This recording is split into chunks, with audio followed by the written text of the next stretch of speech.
Today I'm going to talk about during the segments is DC World's Funniest, which is part of DC Nation.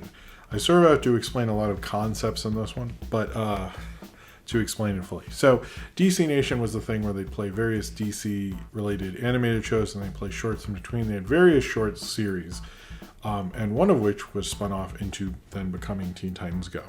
But this one, DC World's Funniest, was actually made by Aardman and was probably my favorite one of all of them. I wouldn't mind reviewing any of these other of the DC Nation shorts because I remember I actually used to like watching this block because they'd have these weird random animated things and I thought it was actually pretty cool. I think most of them are on the DC YouTube channel, but I don't know, it was a cool vibe. I liked it, and I like when DC is a little more able to have fun with their intellectual property, much more than Marvel in terms of animation. But basically what this is Aardman, before this actually, another concept I have to explain, Aardman kind of owns this concept, and what this concept is they made this short called Creature Comforts.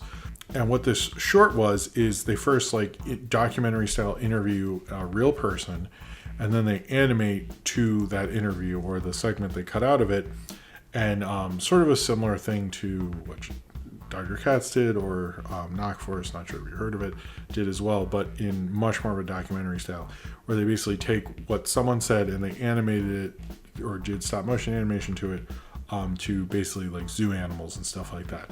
And it was like a big kind of a hit short film. I remember played on TV at the time a lot. They made a series of ads with it and then an eventual TV show. And it's sort of Aardman's, I would say it's Aardman's hit thing before they did Wallace and Gromit. It was the thing they were most known for. It's a format is sort of most, I would say, I guess, known for with them. I guess you can't really own a format, but I would say it's like something they are known for. But basically what they did is for this one, they have 5 different characters. It would be Superman, Batman, Robin, Joker, and Catwoman. They have various kids who they interviewed sort of talking about DC characters. I'm not sure how they interviewed them. I couldn't actually sort of find that. This was from about 10 years ago.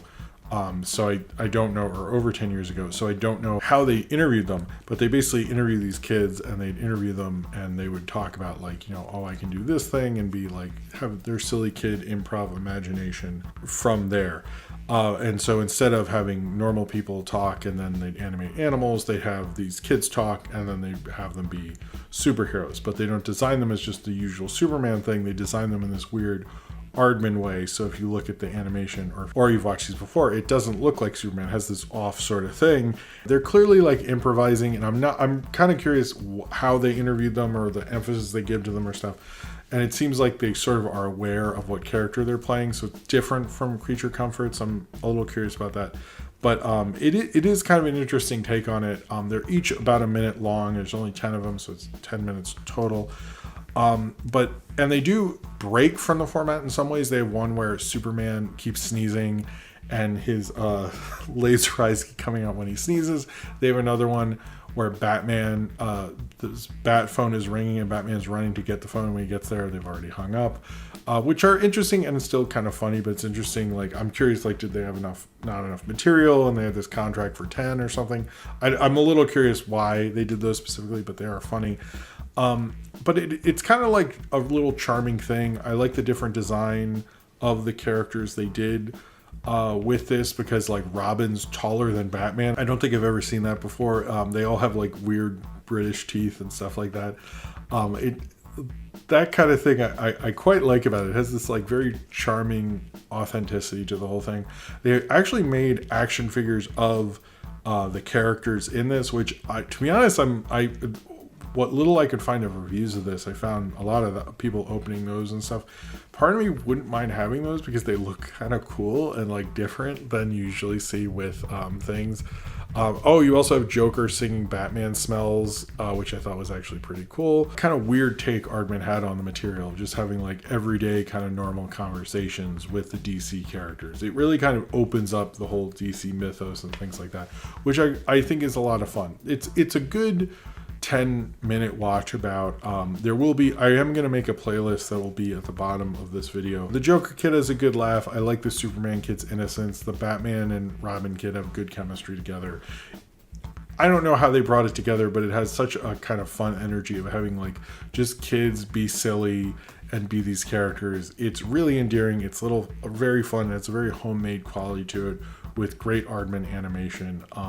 I think it's a cool concept and a really cool place to take creature comforts, and that's a great format. I remember watching that as a kid. And thinking of like all the various like thinking about like the idea of like, oh, that's a mommy, I think it was like Gorilla or something, talking about raising kids and stuff, and like thinking about things like that. And it's interesting having like what would a little kid think of Superman, in stop motion Superman. And you think of like, there's so many YouTube channels where like, let's ask kids to react to this or something like that. And what's I think interesting about this is it's like, well, is it better to just have the interview that's innocence, but if you combine that with animation and combine that with the iconography of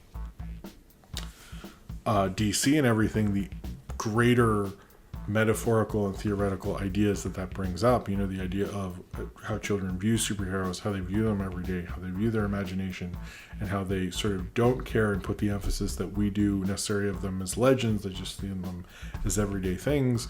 All those things like that, I think, play into these 10-minute shorts. I think they're really good. They're very kind of simple and straightforward, and they're just kind of fun little things that you could just have on TV. I think it shows Aardman at its best, and this format that Aardman is kind of known for, and that they started at their best. And it also shows like the power of animation, because again, if you just had these kids dressed up as superheroes, maybe that would be cute, but I don't know if you'd still think about it. This, like, I don't know, there's a lot of interesting filmmaking ideas going on within it, which I think what worked about Creature Comforts and what also works here. And if you're a fan of DC or you're a fan of animation, I actually think these are a must watch, and you should check them out. And it's a shame we don't talk about them more, because I think they have a lot of really cool things in them. And it's also cool just seeing the little kid Superman and hearing the kid Jokers laugh and all those things. They're just really charming little shorts that are definitely worth your time.